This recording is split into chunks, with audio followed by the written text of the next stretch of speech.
नमस्कार gardening YouTube channel पर आपका स्वागत है। तो आज हम अपने जैसे कंबाइनों की रिपेयरिंग पूरी हो चुकी, तो ये पीछे अपनी वीडियो देखी थी।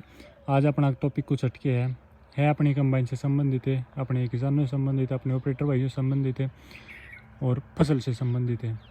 तो वो है अपना सबसे ज़्यादा जो अभी चल रहा है सीजन है अपना सरसों का। तो सरसों पर काफ़ी कमेंट भी आते हैं, काफ़ी के वैसे भी व्हाट्सएप पर इंस्टाग्राम पर भी वैसे कॉल भी आती हैं।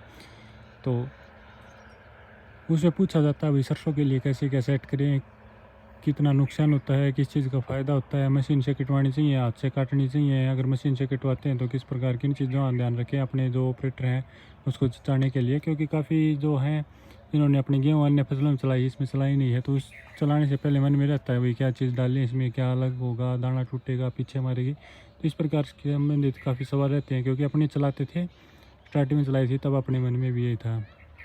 तो स्टार्टिंग में अपनी इस कटर से चलाई थी जो अपना गेहूँ वाला होता है, तो उसमें काफ़ी नुकसान देखने को मिला था गिरिल का। बाकी मशीन थी सही सेट कर ली थी अपने।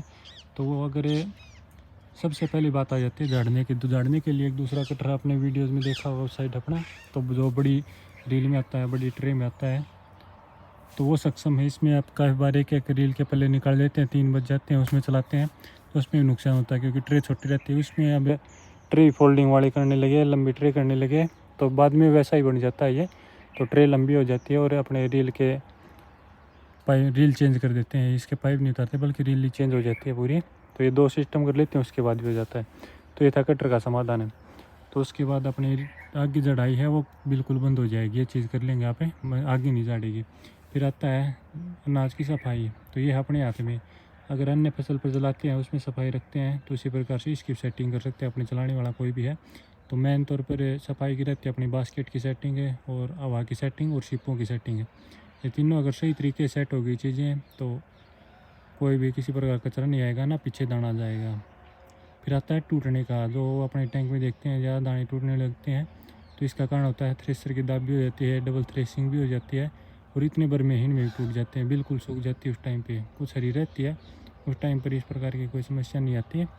थोड़ी सी हरी सरसों होती है उसमें अपना ये थ्रेसर चल जाता है, जो अपना गेहूँ वाला है ये थ्रेसर चलता है, तो उसमें बिल्कुल अपना कच्चा दाना वो भी निकल के आएगा, ना कोई दाना टूटेगा। तो उसके बाद भी बिल्कुल सूख जाती है सरसों, जब लास्ट स्टेज आ जाती है तो उस टाइम पर अपना थ्रेसर चेंज कर ले, जो अपना धान वाला थ्रेसर आता है वो थ्रेसर डाल सकते हैं यहाँ पे, क्योंकि उसको झाड़ने से सरसों अलग हो जाएगी। हरी में तो निकलेगा नहीं दाना उसमें, बाकी बिल्कुल सूख गई उस टाइम पे उस थ्रेसर से ना दाना टूटेगा, पूरे चक्रों में चल जाएगी मशीन और बढ़िया सफाई से आएगा। अगर ये मान लो आपके पीछे दाने जा रहे हैं तो सीप थोड़ा हवा कम कर लें, सीप खोल लें, और अगर सफाई नहीं आ रही तो अपनी सीप थोड़ी ही बंद कर लें और हवा कम कर लें, हवा बढ़ा दें।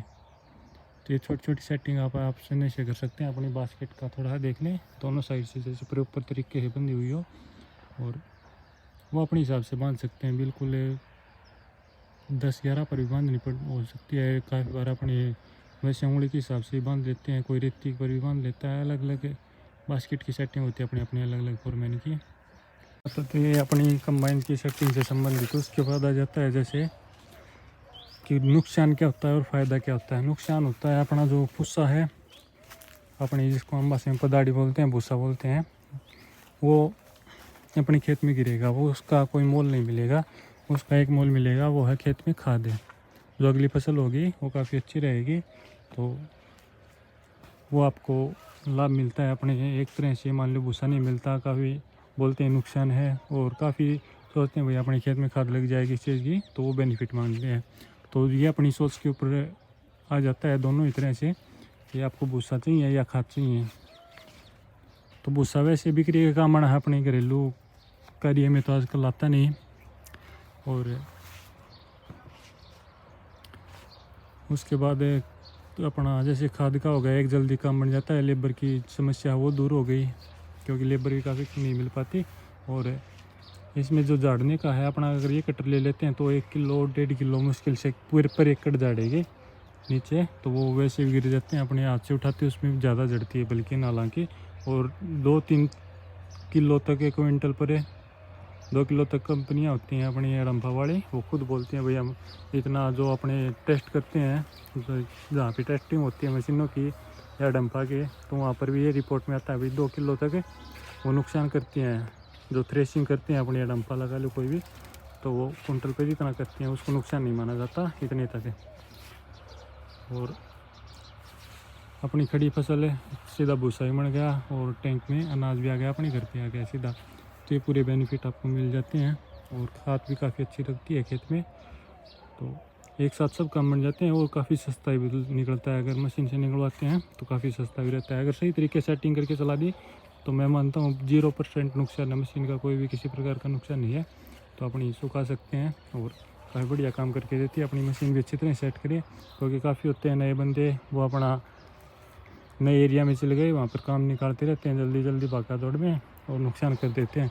फिर लोगों के मन में ये बहम आ जाता है भाई कि ये तो नुकसान करती है, कंबाइन से नहीं चाहिए।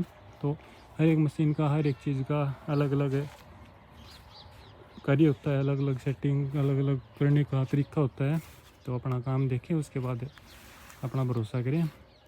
तो आप किस प्रकार, आपके पास कौन सी मशीन है, सरसों निकाली या नहीं निकाली, और आपके पास कोई मशीन है या निकलवाना चाहते हैं तो वो कमेंट में ज़रूर बताएं। मिलते हैं नई वीडियो के साथ। Thank you.